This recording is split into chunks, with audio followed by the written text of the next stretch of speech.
Good morning, children. Welcome to your physics class. In our last class, we have discussed about the velocity. Now we will be discussing about the acceleration.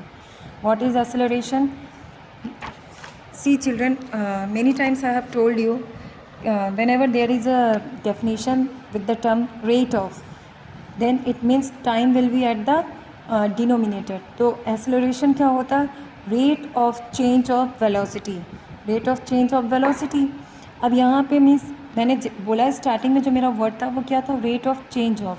तो यहाँ पे वो rate of का मतलब हो गया time taken and change in velocity will be in the numerator. तो acceleration क्या हो जाता है? Change in velocity divided by the time taken. Means आपका पर्टिकुलर एक टाइम इंटरवल के हिसाब से किसी भी ऑब्जेक्ट की जो वेलोसिटी है वो कैसे चेंज हो रही है. आइदर वेलोसिटी चेंज का मतलब क्या होता है? या तो वेलोसिटी बढ़ेगी या फिर वेलोसिटी घटेगी. बट ये बढ़ना और घटना हम टाइम के बेसिस पे चेक करते हैं. So here the acceleration will be change in velocity with respect to time. Now in our previous class we have discussed about there are two words related to the velocity. दो words होते हैं हमारे velocity से related. एक होता है हमारा initial velocity और एक होता है हमारा final velocity. Initial velocity पहले आता है इसलिए इसको हम u से denote करते हैं and then is the final velocity. Final velocity is denoted by the letter v, small letter v. अब क्या होता है कि हमने क्या कहा था? एक्सेलरेशन क्या होता है? Change in velocity. Change in velocity क्या होता है? Final velocity minus initial velocity divided by T. Now the acceleration is taken to be positive if the direction of velocity if it is in the direction of velocity. Acceleration हम positive कब लेते हैं? जब हम acceleration जो होता है वो वेलोसिटी के डायरेक्शन में है. अगर वेलोसिटी के अपोजिट डायरेक्शन में होगा then we will take the acceleration negative. यानी अगर आपको आ गया कि एक्सेलरेशन पॉजिटिव कब होता है, तो जब एक्सेलरेशन उसी डायरेक्शन में जिधर हमारी वेलोसिटी है तब एक्सेलरेशन पॉजिटिव होगा. किसी के अपोजिट जब हम काम करेंगे तो वहाँ पे साइन नेगेटिव आ जाएगा. हम वेलोसिटी के अपोजिट डायरेक्शन में then the sign will be negative. Now if an object travels in a straight line, अगर कोई भी ऑब्जेक्ट एक स्ट्रेट लाइन में ट्रेवल कर रही है देन इन दैट केस उसकी वेलोसिटी बढ़ भी सकती है और घट भी सकती है. लेकिन एक बात याद हमेशा रखिएगा, मैंने आप लोगों को मोशन में बताया था uniform motion and non uniform motion.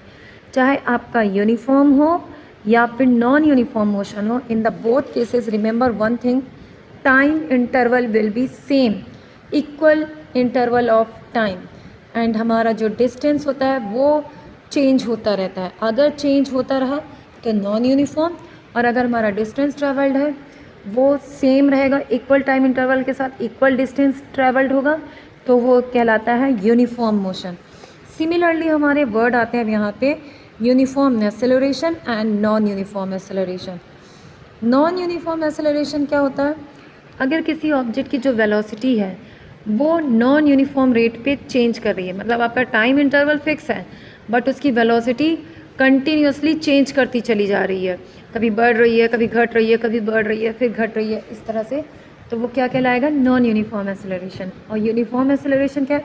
आपके पर्टिकुलर टाइम इंटरवल के साथ अगर वेलोसिटी बढ़ रही है तो वो फिक्स्ड इंटरवल ऑफ वेलोसिटी में बढ़ती चली जाएगी, अगर वो घट रही है तो फिक्स्ड इंटरवल में घटती चली जाएगी. इस तरह के केसेस को हम कहते हैं uniform acceleration. So now we will discuss about the graphical representation of the graph. As we are discussing about the graphical representation of the graph, so first of all distance time graph will come. Time हमेशा हमारा x axis पे आता है and the distance will be on y axis. अगर हमारा motion uniform होगा तो it will be a straight line from the origin, and in case of non-uniform motion you can make any kind of line except the straight line from the origin. आप कैसी भी line बना सकते हो, सिर्फ straight line नहीं होनी चाहिए origin से, लाइक दिस. आइदर आप यहाँ से कर्व बना सकते हो या फिर ऊपर से ऐसे कर्व बना सकते हो, कुछ भी बना सकते हैं आप. Now velocity time graph. Velocity time graph, अगर मैं कहूँ यूनिफॉर्म वेलोसिटी है, यूनिफॉर्म वेलोसिटी क्या है? मतलब हमारा टाइम इंटरवल फिक्स है, इक्वल टाइम इंटरवल के साथ हमारी वेलोसिटी सेम हो जाएगी, then it will be uniform velocity.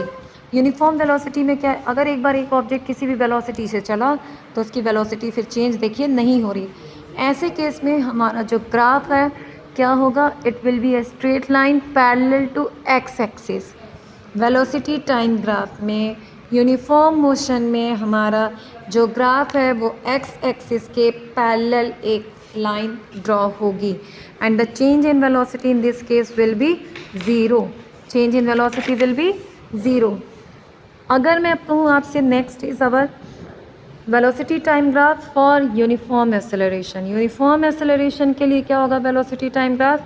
Again word हमारा क्या है? Uniform acceleration. एक्सेलरेशन क्या होता है? Velocity by time. तो ये ओरिजिन से एक स्ट्रेट लाइन होगी। अब अगर कोई बोले नॉन यूनिफॉर्म एक्सेलरेशन, तो आप ऐसे डिक्रीजिंग लाइन बना सकते हो या फिर ऐसे जिगजैग लाइन बना सकते हो, हम कुछ भी बना सकते हैं because velocity is continuously changing. Now the next thing is equation of motion by graphical method.